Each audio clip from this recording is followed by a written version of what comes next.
ভাবতে পারেন 50 বছর আগের একটা ভুল কাউকে তাড়িয়ে বেড়াতে পারে। 1978 সাল, ট্রেনে চড়ে ব্যবসা করতেন এক সাধারণ মানুষ মফিজুল ইসলাম। কিন্তু একটা ব্যাপার ছিল আলাদা, তিনি কখনো টিকিট কাটতেন না। বছরের পর বছর টিকিট ছাড়া যাতায়াত, দায়িত্বরতদের হাতে দিতেন মাত্র 1 টাকা। সময় চলে যায়, জীবন বদলায়, কিন্তু বদলায় না একটা অপরাধ বোধ।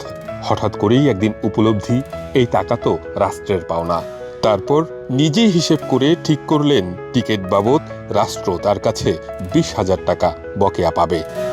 এটা 1977-78 সনে আমরা যে সময় কাঁঠালের ব্যবসা করতাম, ওই ছাদে উঠটা কাঁঠাল নিতাম। তো এখন টিকিট করলে ভিতরে ঢুকুন লাগে, কাঁঠাল তোর ভিতরে ঢোকা সম্ভব না, সুতরাং ওখান থেকে 1 টাকা দিয়ে আমরা বনানি নামতাম। এইভাবে মোটামুটি কাঁঠালের সিজন পুরাটাই গেছে কয়েক বছর। এখন যেহেতু বয়স হয়েছে, অনুতপ্ত হইলো যে রেলওয়ে তো আমাদের কাছে কিছু টাকা পাবে। অবশেষে শ্রীপুর রেলওয়ে স্টেশনে গিয়ে পুরো টাকা জমা দিয়ে বললেন, এখন আমি দায়মুক্ত।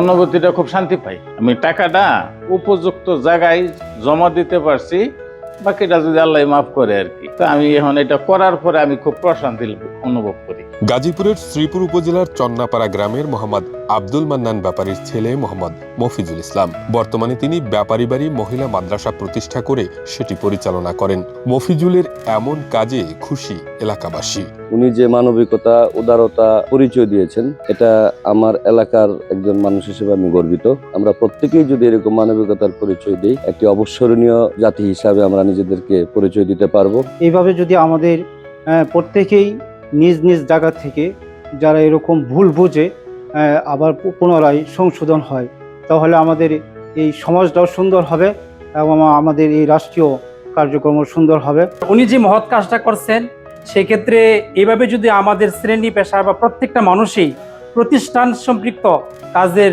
যে ভাগগুলো আমরা বুক করেছি, যে সুবিধাগুলো বুক করেছি, সেগুলো যদি আমরা ক্ষতিপূরণগুলো দিয়ে দিই, সমাজ সুন্দর হবে, দেশ সুন্দর হবে এবং আল্লাহ তাআলার কাছেও আমরা জবাবদিহিতা থেকে আমরা মুক্ত হইতে পারবো। রেলওয়েতে এভাবে পুরনো বকেয়া বা দায়মুক্তির টাকা পরিশোধের আইনি বিধান আছে। মফিজুল ইসলাম হঠাৎ করে একদিন স্টেশনে আসলেন। স্টেশনে এসে তিনি জানতে চাইলেন 1970, 71, 72 সালের দিকে তিনি রেল ভ্রমণ করেছেন। ইচ্ছাই হোক আর অনিচ্ছাই হোক, তিনি টিকিট কাটতে পারেন নাই বা অনেক সময় কাটেনও নাই। এখন অনুতপ্ত হয়ে অনুশোচনায় ভোগ করে এখন চাচ্ছেন যে এই টাকাটা রেলওয়ে খাতে জমা দেওয়া যায় কিনা। যে হ্যাঁ, রেলওয়ে খাতে এরকম একটা সুযোগ আছে যে কেউ যদি আগে ভ্রমণ করেন, এখন অনুতপ্ত অনুশোচনায় ভুগে থাকেন, টাকা যদি কেউ রাষ্ট্রীয় কোষাগারে জমা দিতে চায়, এরকম একটা সুযোগ রেলওয়ে রেখেছে।